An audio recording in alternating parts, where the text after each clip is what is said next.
This is Karen with newclevelandradio.net, and it is time for a new podcast.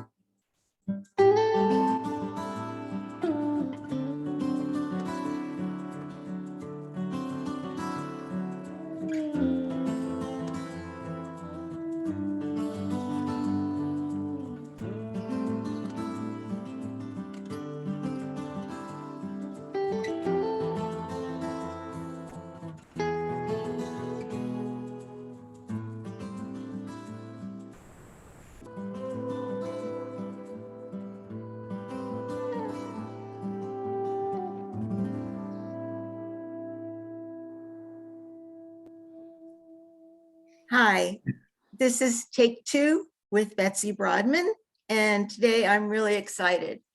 I'm having Jeff Arch as our first guest, and there's a reason for that. Did you want to say anything, Karen, to start this off? Just I take it away? Okay. As you can tell, it's my first show. So Jeff has won numerous nominations, the Academy Award nomination, the Writers Guild nomination, there's a third one, the SGA nomination. What was the third nomination for Sleepless? There was a BAFTA, British Academy. Right, and there's another one. But anyway, he won four award nominations, billions of nominations in '93. It was a sweet, sweet film, which you all know, and it's considered one of the very best. It's always on the list of the best rom-coms. Moreover, after writing and being a screenwriter for 30 plus years, he wrote his first novel called Attachments, which came out to great critical acclaim. And it's actually, the reason he's on today is because it's my favorite novel, and I've gifted it. It was 12 3 weeks ago. It's now 16. All right. Yeah, right. Get those numbers up. I'm attached to that book. I sleep with that book. It's a little crowded, but it's great. It clearly is. Thank you. Jeff, can you give a quick wrap up of what it's about? It's about 3 students from boarding school who go away. It's about, 3 students who were very, very close in boarding school, and 20 years later, they get a phone call from because a teacher that was influential on all of them had a stroke, and he called out the names of the 2 guys, and they haven't spoken in almost 20 years. There was a betrayal back in high school that nobody kind of really dealt with, and everybody's afraid that the chickens are going to come home to roost when we go back to the school. They have to go back, to the teacher's call. He meant so much to them, they can't just blow it off. They have to go, and they know that they're all going to meet there again, and could be ugly. What a great setup. So how does it start? It starts with the copyright page, and then funny. Any dedication? A couple of dedications, a couple of quotes. It starts very viscerally with a dean of a boarding school having a stroke, and you are right in his right inside his head while he's happening. And people who have I've never had a stroke, but people who have been through it, or who've been through people who have been through it, just thought it was a remarkable description. And I was just guessing, things are in slow motion and sounds take a while to, if you distort one thing, you distort everything. So I just imagine, what is life distorted? And then sort of, but the whole point is, while he knows he's going down, he doesn't know if he's having a heart attack. He doesn't know if he's having a stroke. He doesn't know if he's going to live, but he knows he's got to push out these 2 names so that they'll be contacted and collected and brought back to the school. He's got a very specific reason, but he's in a coma for the entire book, and nobody ever finds out the reason. That's pretty much the story. He's got a teenage son who's very concerned about his broken heart from a girlfriend that dumped him 3 weeks before that and won't be in touch with him. And now he's got a bigger problem. His father's had a stroke, and now he's got an even bigger problem. He called for 2 people that the son has never heard of, and yet he didn't call for the son, his own son, or his wife. So what the hell is going on, and who are these 2 people? So the kid's running a mystery. And the grown-ups are all just in a state of complete dread. And the fact that it was the top of his mind as he's having that stroke really blew me it's away. like, yeah, what if it's the last thing you ever get? He thought it might be the last thing he ever gets to say. Right. And, I'm not going to ruin the ending of the book, but No. at least when it's happening, he thinks it's the last thing he's ever going to get to say. And it's that important. And, when the people are contacted, they get the same thing. Not only did he mean a lot to me 20 years ago, but this was that important. And they know what they don't want to go back and deal with, but they don't know what he wants them to come back for. Exactly. So after writing, I'm going to break that up for a second because I'm very curious, and about 40 people have written already about this question to me, and you might have seen it.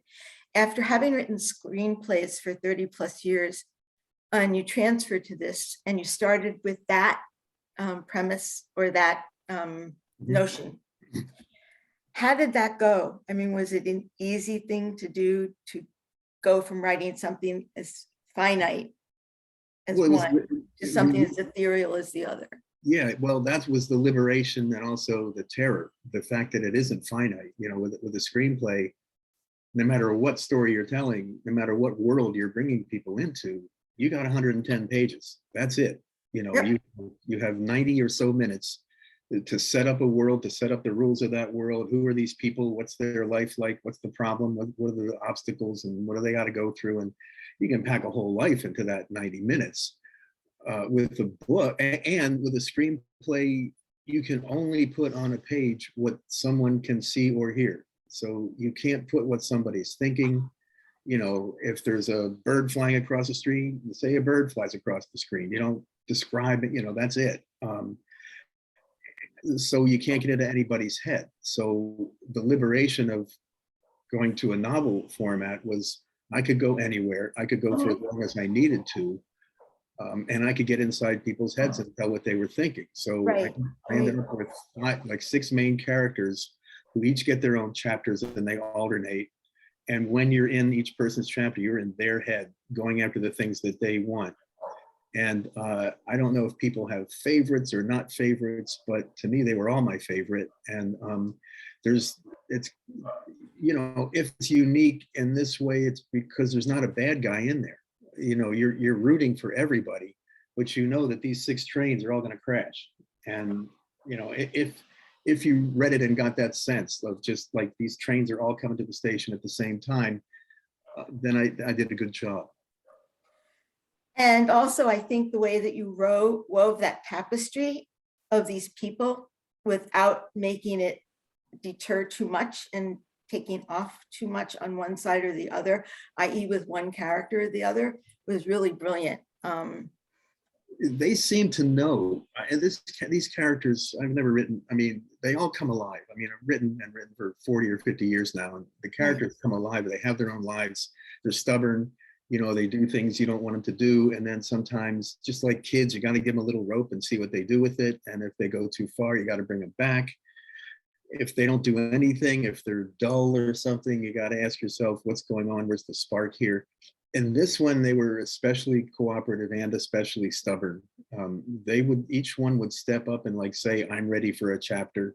And then all I do is kind of go back and see where they were when we left off, and then remind myself what it was they wanted. Right. And then what's the next thing they would do. So if you pulled out every person's chapters from the tapestry, you see a straight line of 6 different people going after what they want. And they all kind of want different things, and all these things are going to clash. And yet, you're not supposed to want anybody to fail. Mm-hmm. Yet, that if they all succeed, somebody's going to get hurt. And you're not supposed to have a favorite child either. And you're not supposed to, well, it always happens. I had ones that, it's true. There's never a favorite child, but let's face it, some are easier. Some just give Easier, you. right. So 2 of these characters were so easy, and I couldn't wait to write for them. I was so happy to write for them because they just. Which ones? Carmine and Cindy Lindbergh, the high school girl. She wasn't a main character.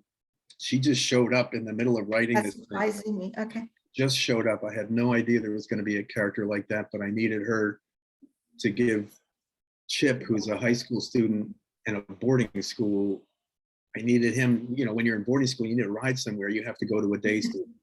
So, just solving the practical problem. What does he want? He wants to go out to this restaurant where he thinks there's a clue to what he's trying to find out, but he needs a ride there. So while he's walking, this character just makes herself up and presented herself to me. And she's possibly one of the favorite characters I've ever written for. She's just so much fun and surprising and, liberated, not, unfettered. She's a brilliant, but she's got a lot of depth. I mean, that's the one thing I found about her. She knows who she is, and she's confident. I mean, I think that's the thing, is that so few kids, certainly me, the level of confidence they have at that stage of life, 15, 16, 17, have any, it's probably false, or you're confident in some skill you have, but the overall confidence of a high school teenager is, not the highest level, yet she knows who she is. And I really like that about her. And Carmine surprised me because he was, Excuse me, can you backtrack for a second for all Sure. of us and tell me a little bit about the history of Carmine? Because he really intrigued me a lot. Carmine is a restaurant owner Mhm. who deeply connected with the mob in northeastern Pennsylvania. This would have been the textile workers and mine workers unions. And this was all during the time when that movie, The Irishman, that Scorsese made, Bufalino and all those guys. This guy, there was a guy in that area at the time who was that. He didn't own a restaurant, but I had a friend in school whose father did own a restaurant. So I just sort of mushed them together. And so he's a power broker. He's a on one hand, kind of like Tony Soprano, he's a terrifying man for what he's capable of, but he's also like a real gentleman And a charmer. and a charmer, and somebody with real old world sensibilities, and Yeah. somebody that maybe didn't want to have to be who he was, but had to be who he was. And he forms a friendship with Henry Griffin, who's the dean who passes out in the beginning, when it's not even a friendship, it's just this mutual respect when he drops his son Pickoff in the middle of the night,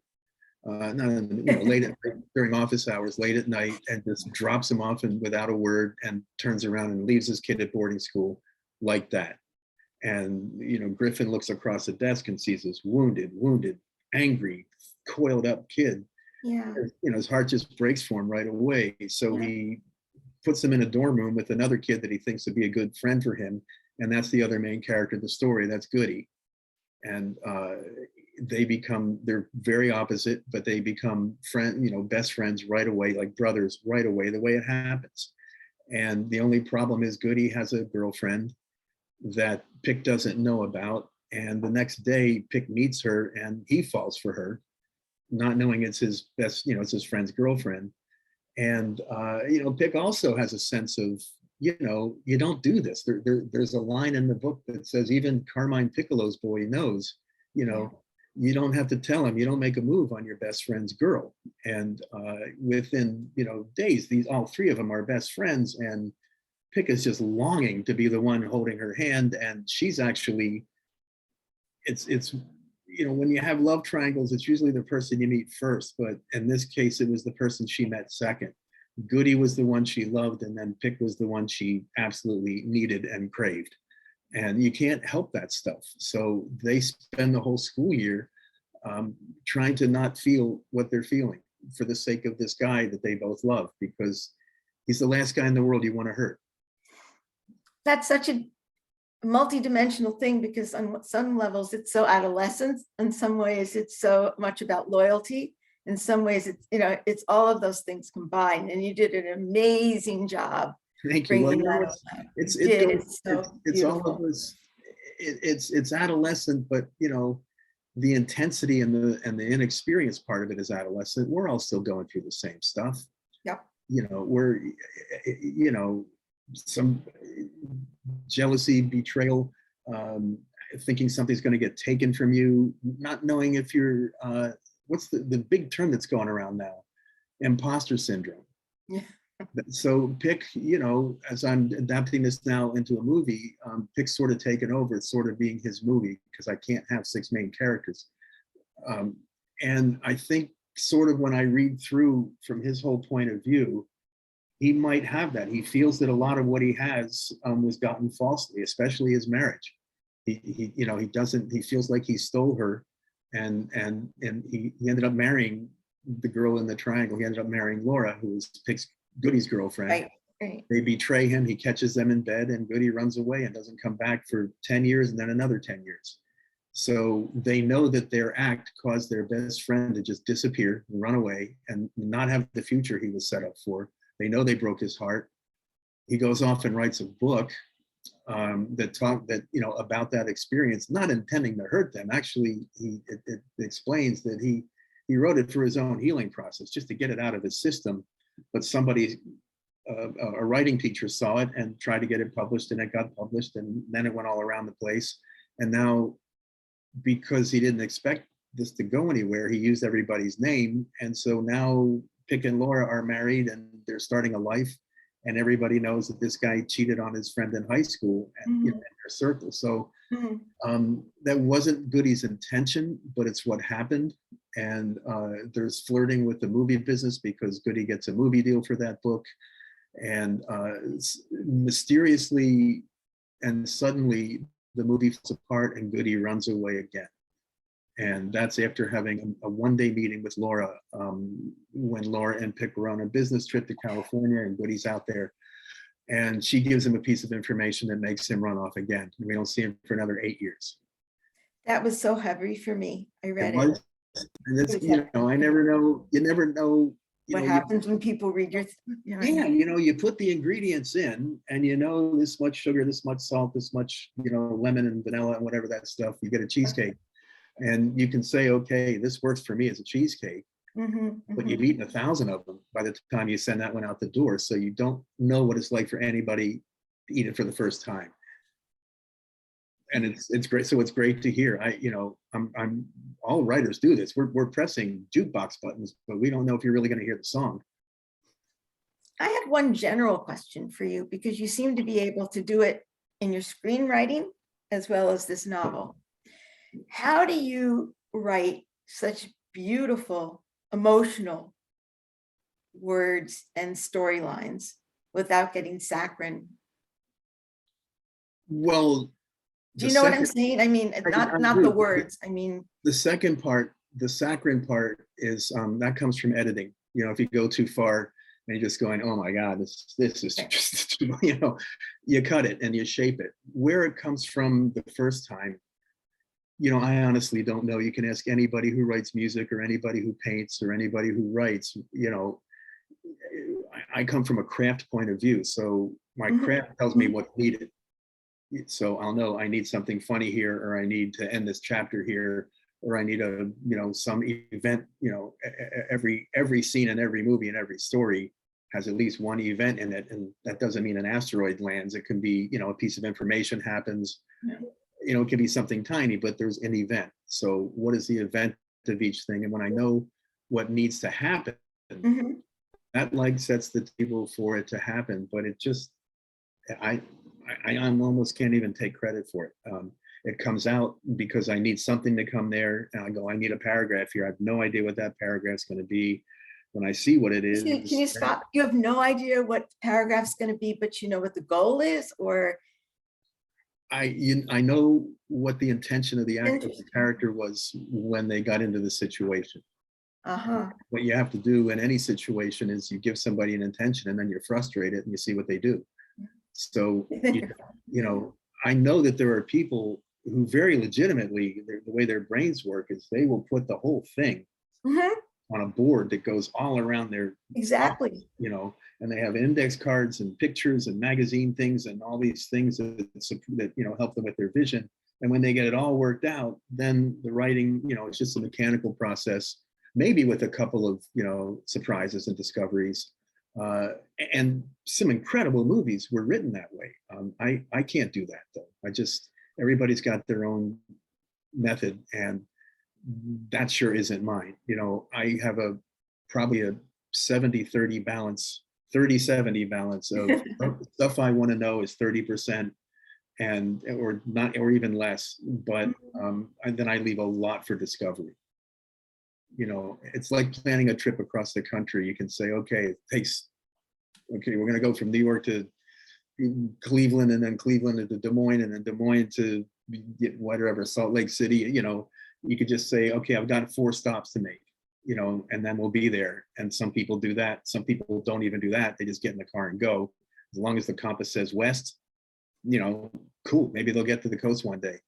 Or maybe they won't get there at all. They'll say, oh, this looks interesting, and they'll end up in Florida. Exactly. It depends what your goals are, right? So I'm the kind that just says, these are the 4 cities I want to hit, and I have no idea what's going to happen from here to there. Just that, get to Chicago, get to Denver, get to San Francisco. It's very enriching that way, because a lot of things that you don't expect to happen, and they come into your lives. And they do. It's how this all connects with everything is just incredible when you step back and take a look at where this come from, and lately why. I haven't really asked that question a whole lot, but why did I get this idea? What was, wherever this came from, wherever anything comes from, there was a thought first, there was an intention first. Anything. The next cup of coffee you go and get, you had an intention to go get a cup of coffee. So until you had that thought and that intention, there was no cup of coffee. So from anything, so when an idea comes or something like that, I trust that as long as it's story worthy and it can go through a checklist of things I have to know before I commit to something, I have to wonder wherever this came from, what was its intention?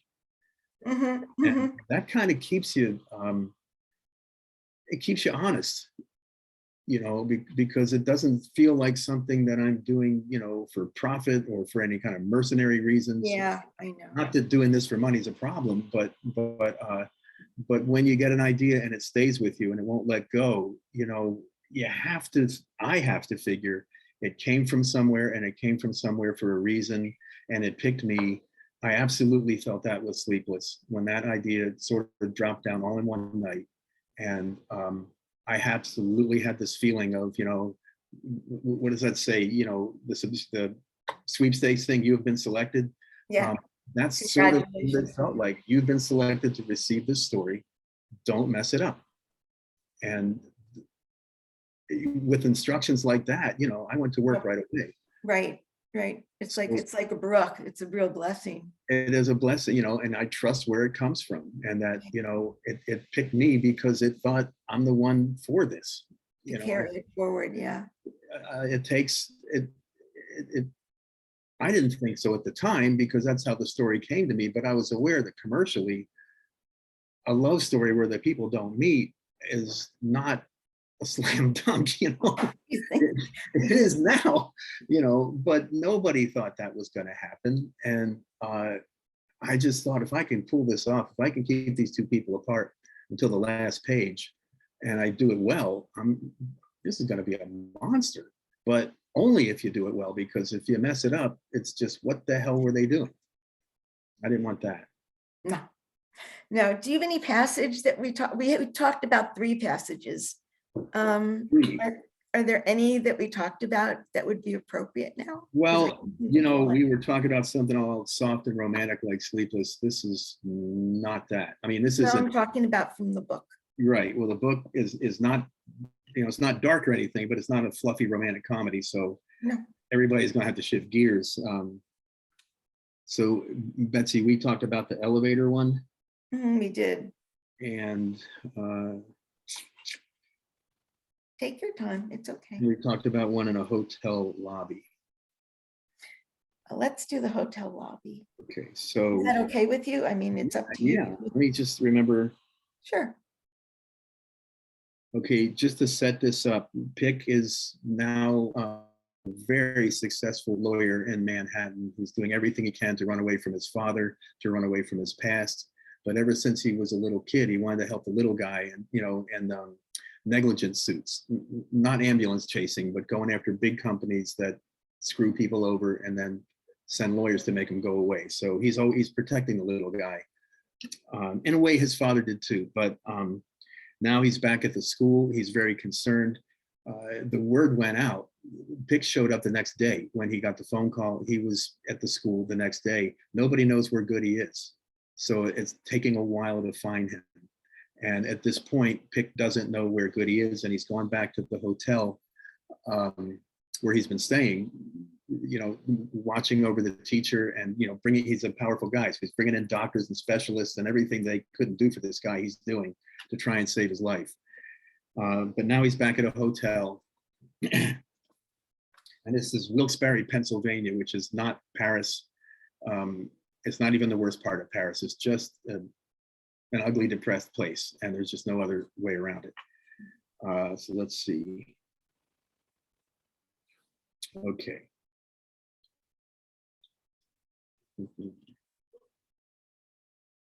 So he's down in the lobby. He caught himself wishing Goody was there. The Goody he knew before anything happened, because who the fuck knew what the guy was into now, or what he was thinking, or even where he was. But the old Goody would take a scene like this, a nothing moment in a hotel lobby, and make it sound like something you couldn't possibly think up on the spot. He'd nail every detail straight to the wall. Who each person was, where they lived, what was in their refrigerators, whether they were lonely, sad, the life of the party, or maybe even all three. He could tell you what they did for hobbies and who'd be the first one they'd call if they had good news. And if there was an emergency, they had to evacuate their homes, Goody would be able to tell you exactly what things they'd grab hold of if they had 20 minutes to get out of there with the items that mattered the most. And by the time he was finished, you'd actually feel like you knew them. You'd care about them. That's the kind of thing Goody could do. Standing right there, he could do it. Instead, it was Pick, alone, waiting for a fax, aggravated that he came down here at all, when for the cost of a $2 tip, they would have brought it to his door. Without Goody here, this lobby was just what it was, a slow motion mausoleum under archways that pretended grandeur, with a paranoid bedbug lady and happy little nuns across the way from a country we used to level with napalm. You need a generous heart to look at people and see past the surface, and then maybe past a few other surfaces to get to who they really were. And that was Goody right there. The son of a bitch had a more generous heart than anyone. Beautiful writing. So that's what's happening, but the subtext of that is he misses his friend. Exactly. This is a love letter to a friend he hasn't seen in 18 years. Right. And he's not.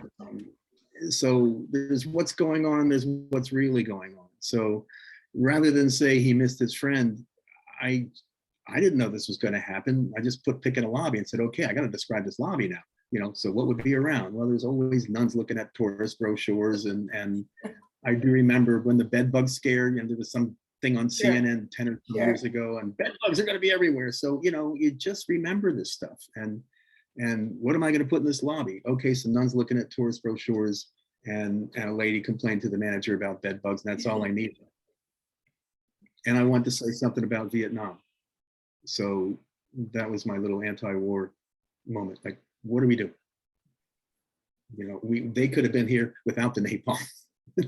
I get it. I found that after we talked, I found that in the book that I have, my copy, that I'm giving away tonight, by the way, at a service. I am.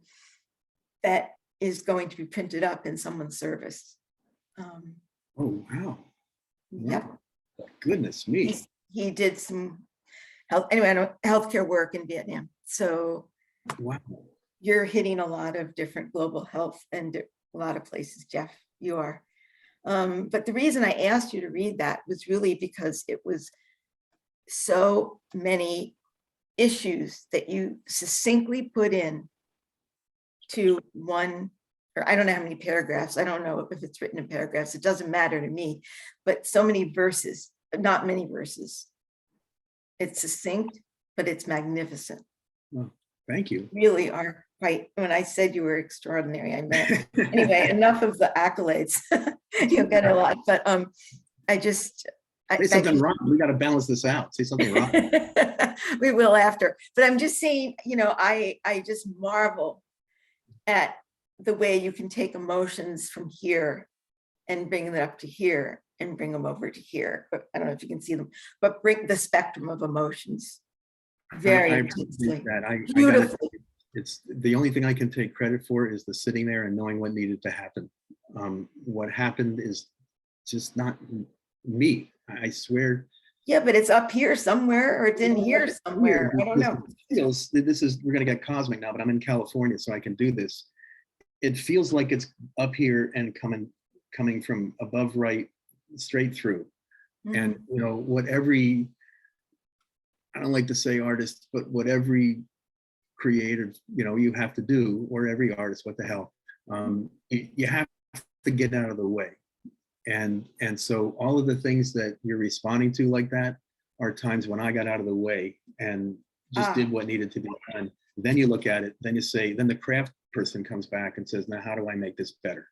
Where's too many words? What's a better word? Then you shape it, you do all that stuff. But I let it come out the way it needs to come out. And after you read that, I'm thinking it doesn't feel at all like anyone did anything to this other than you just. It shouldn't. You just wrote it. It shouldn't. I read. But I mean, that's how good. Yeah. I go through it. I read it aloud time after time after time, and you can hear the extra words. Or sometimes because you read it, your eyes gloss over some. When you've used the same word like twice on a page, you'll hear it. No, I know I get it. You Oh, said your man. eyes gloss over.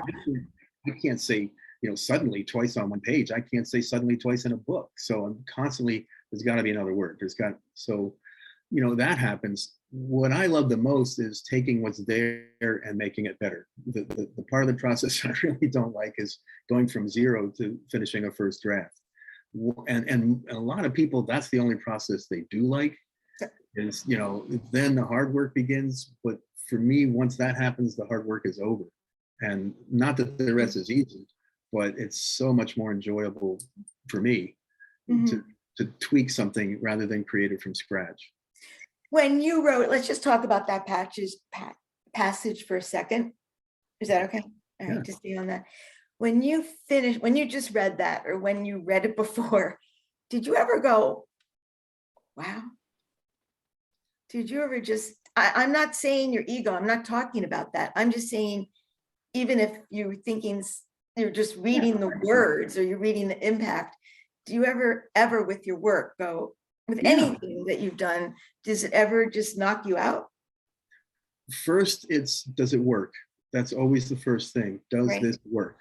Once it works, there are some things, there's a moment in this thing where, honest to God, it might have only happened once in my career, but I really did jump out of my chair because something happened that I didn't anticipate, and it just blew me away. It was the equivalent of a moment when a football player goes running down the field and just grabs one out of the sky and does a perfect flip into the end zone. There's 100,000 people watching and there's millions on TV, and he gets his moment. But that moment took so much practice, took so much drilling and sacrifice and stuff you never ever see to make it look like he just did that. And I've had get moments like that, but I'm always alone in a room when they happen. And you give yourself high fives, you dance around, and you sit down again. You go, okay, it's time to make this work.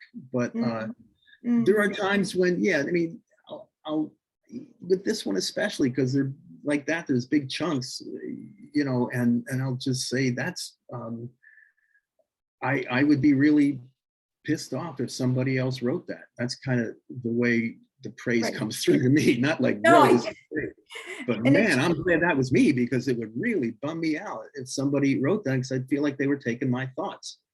And why didn't I get there first? What was I doing?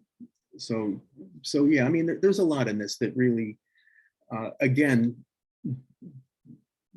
I can be impressed by it because, again, the only thing I really am impressed by is the ability to know what is needed.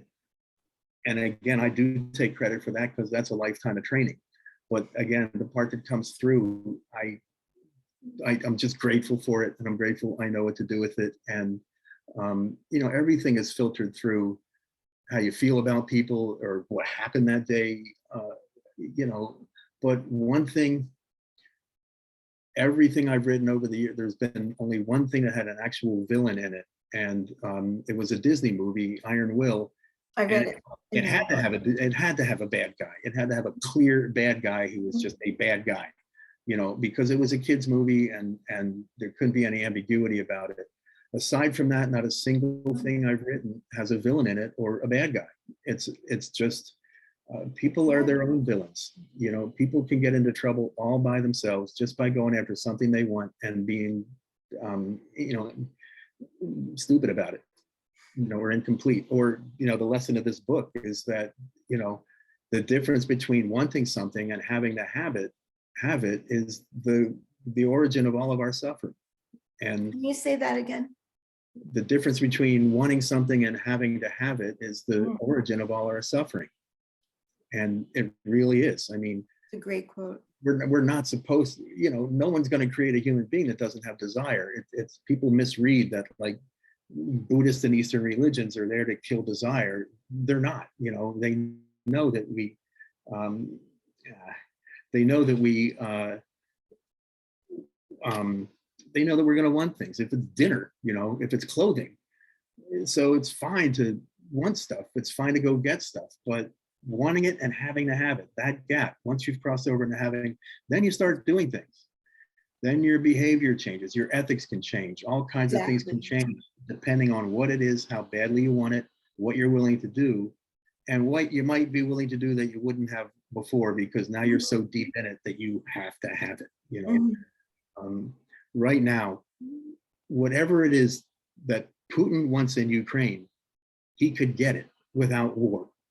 But because he has to have it, there's going to be war. There are other ways, whatever it is he wants, there's a way to get it that doesn't involve sending tanks in and blowing people up. And even if he had a pure intention, it's a shitty strategy. So leaving that world for a second, that really is, if you just want to do a mental exercise, just trace back every time that you've, suffered, not physical pain, but that's pain, but unnecessary suffering we bring on ourselves. And it's all because we're attached to the way that something has to be. And if even as something as small as somebody being on time, if you're attached to them being on time, you're going to get upset when they're not. And it has nothing to do with them. And it has to do with you're attached to this expectation that people will be on time. It's important to you, so it should be important to them. Even if you told them, it's important to me. But you can't get a fish to sing like a bird. Some people are just going to be who they are, and they're not going to be able to adjust to how you need them to be. So if you're upset, if you're pissed off, if you're brokenhearted, it's not that it's not legitimate. It's just that as cold as you can be about it, you are attached to having to be a certain way. And if you lose the attachment, if you lose the having to have it, if you let go of the tight grip, this doesn't give you anything, but if you do that, it can come. And that nothing happens. Not caring at all, nothing happens. Caring, but creating a space. Exactly. And good to happen, but clinging to it and grasping it, that's the origin of everybody's suffering. You're absolutely right. You're so right. I mean, it's not me that's right. No, I don't mean you. I mean, what does that say, 10,000 right? years ago, yeah. I know. So what is happening with this book? It's happening right now. It's after. And I didn't, and I want you to know, I didn't read anything on purpose. I'm asking you innocently. You mean what's happening with the story of the book, or what's happening with the? Is there anything happening with it? Well, I'm turning it into a screenplay now. I don't know. That's what I'm asking you. Yeah, I'm turning it into a screenplay now. I've been working on it for about 5 months, and I had picked a way to, each kid teaches you how to raise it. So you have your basic principles, but you have to adjust for each different personality. So the personality of this one is 60 some chapters, and I thought I'll just go through it chapter by chapter and figure out how to make cinema out of literature, not how to film this book, but how to make a movie out of the story that's in this book. And we've all seen the difference. A lot of people claimed me. I get the first thing is Harry Potter. The first Harry Potter, a lot of people thought, well, you just filmed the book. But if they hadn't, everybody would have said you weren't faithful to the book. So they were between a rock and a hard place. But I firmly believe you pull the story out of the book and you make a movie out of it. You don't film the book. So I just thought, I'm going to go through all these 60 some chapters and figure out what I have.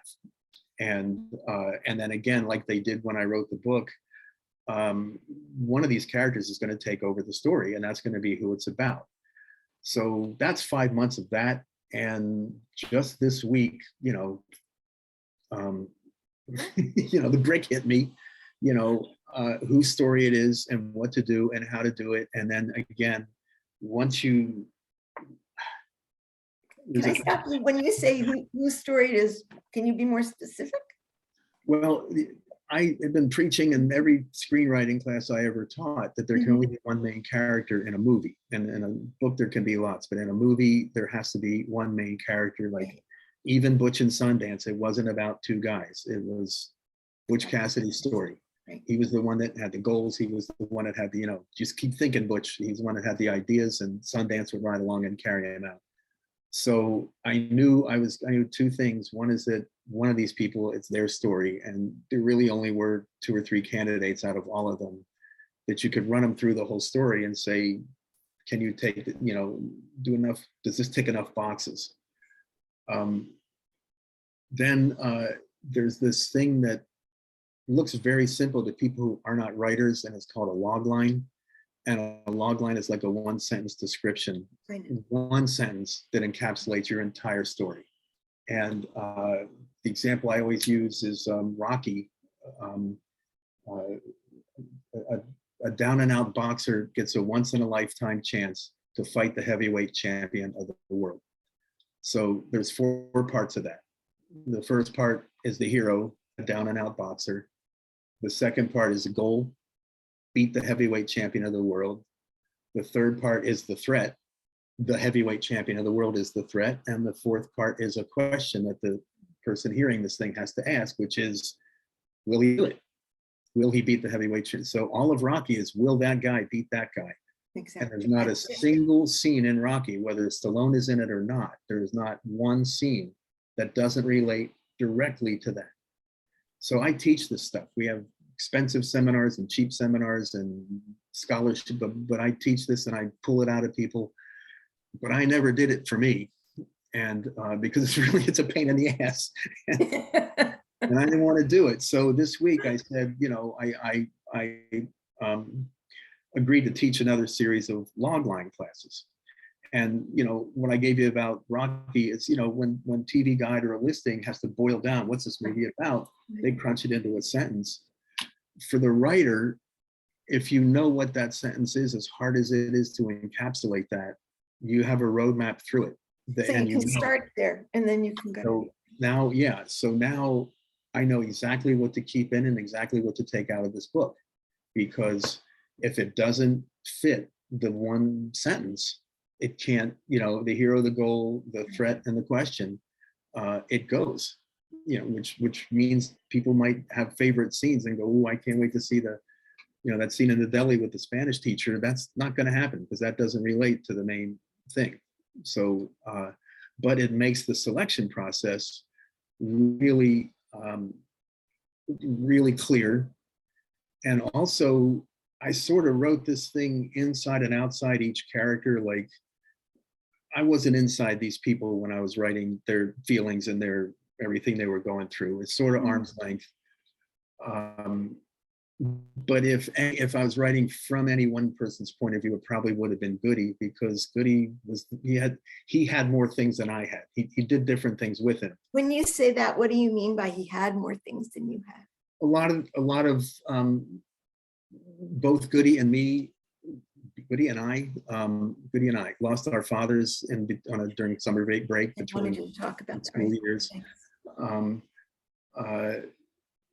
Both Goody and I, well, no, that was Chip. I was caught in a girl's my girlfriend's dorm room, but that was Chip that it happened to.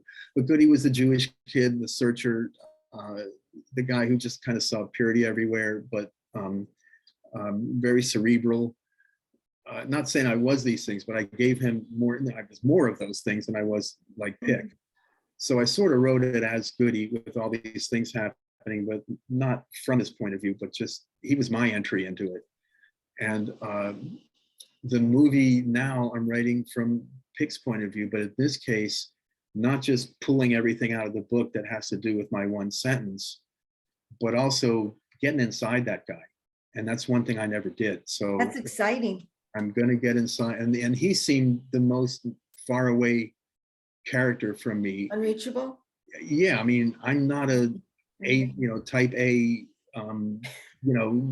jugular lawyer living on Long Island with, I don't have a dead child, I don't have anything that he has. And his aggression and his,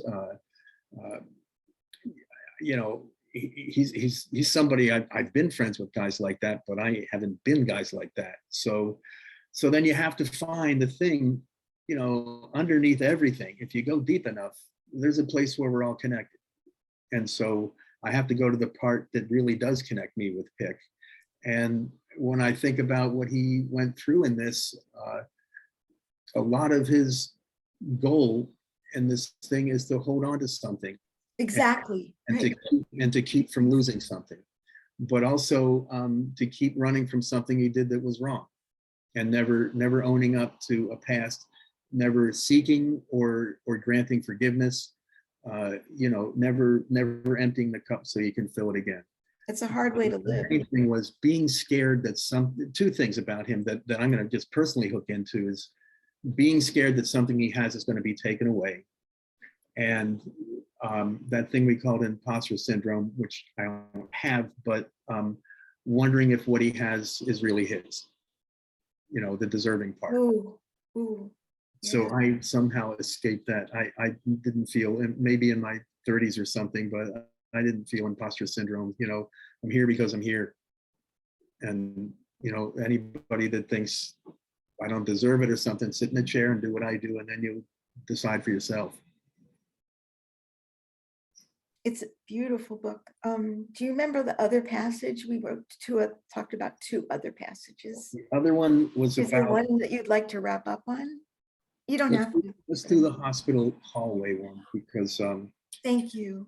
this is at near the end of the If I book. cry, I'm going to go under the table. This was after a climactic moment in the book where all the trains do crash and everything happens, and Laura is standing in a hospital hallway, and everybody has been gathered because upstairs the teacher, it's like time to go say goodbye. He may be dying there, and so the whole family's there, and Laura has dealt with, I won't say how, the question of what to do about her marriage. And it could mean going off with Goody, it could mean recommitting with Pick, and it could mean going off by herself. But her marriage and her marriage to Pick and his marriage to her have been seriously tested by this experience. And at this point, we don't know how it's going to go. So,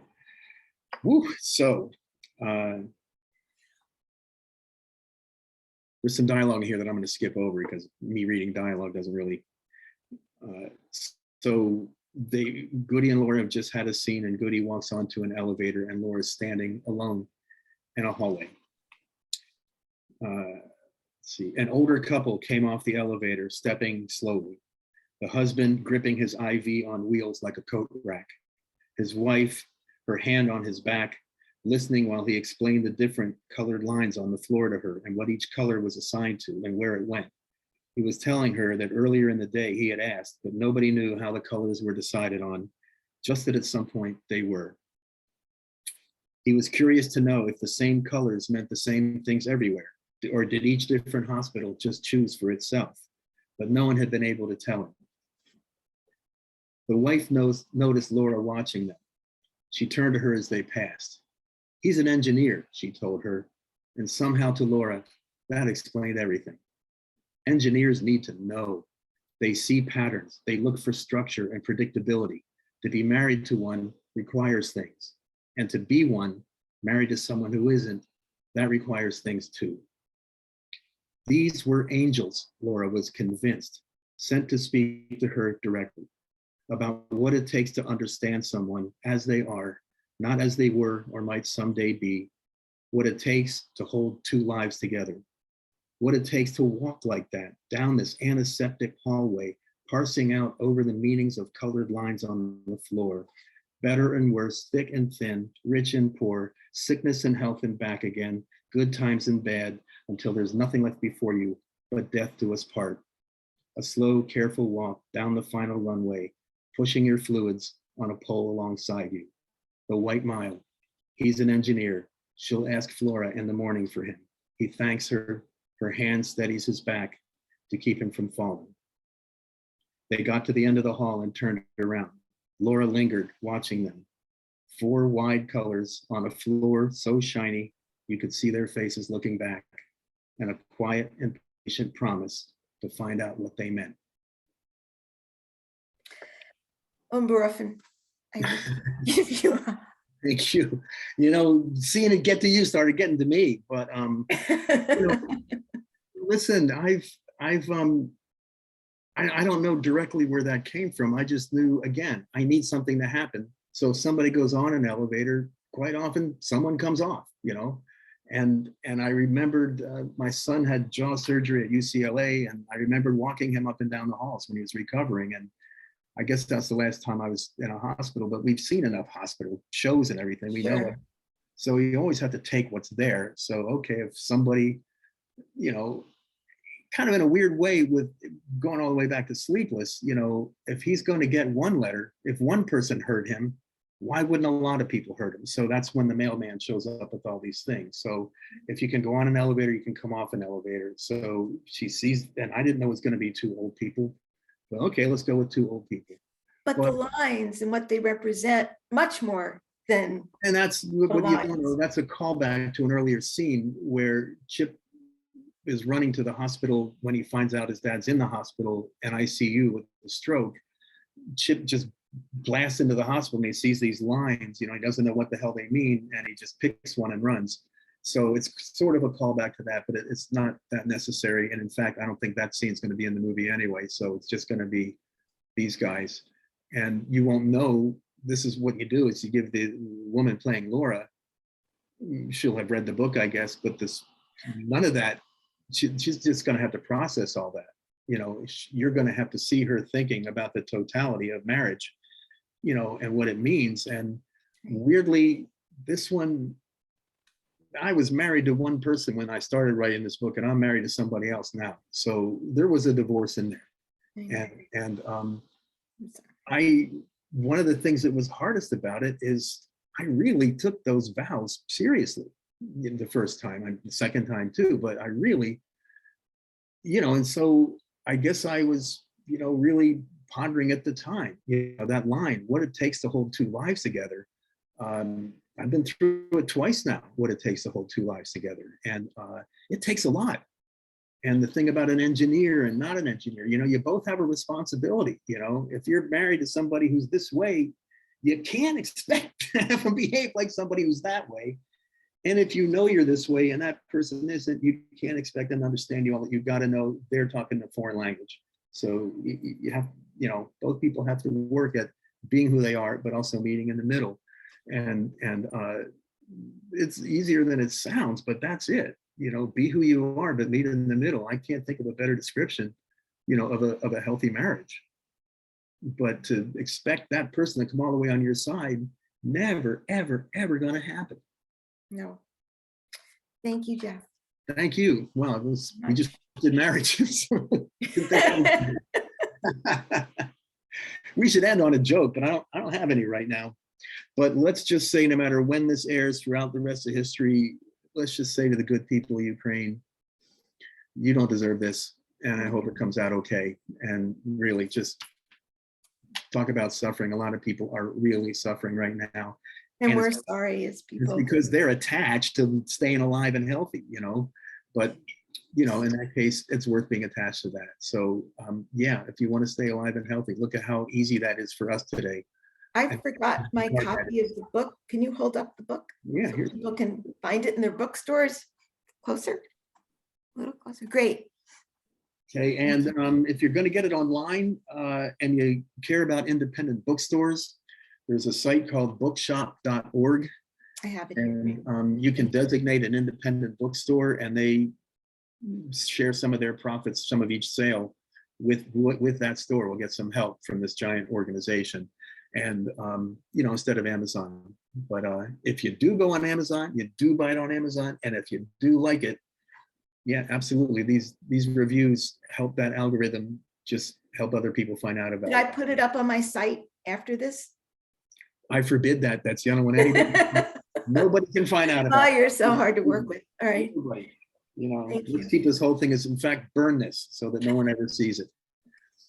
Thank you again, Jeff. It Thank was you, so, Betsy. you're so Thank you, wonderful. Karen, and thanks a lot. This was great. So we got Boston and Cleveland and Southern Cal covered right now. That's pretty good. Pretty much the country. Thank you. Championship No, town. seriously. Okay. Have a good day, honey. Thank Bye. you. Take care. Bye. Bye.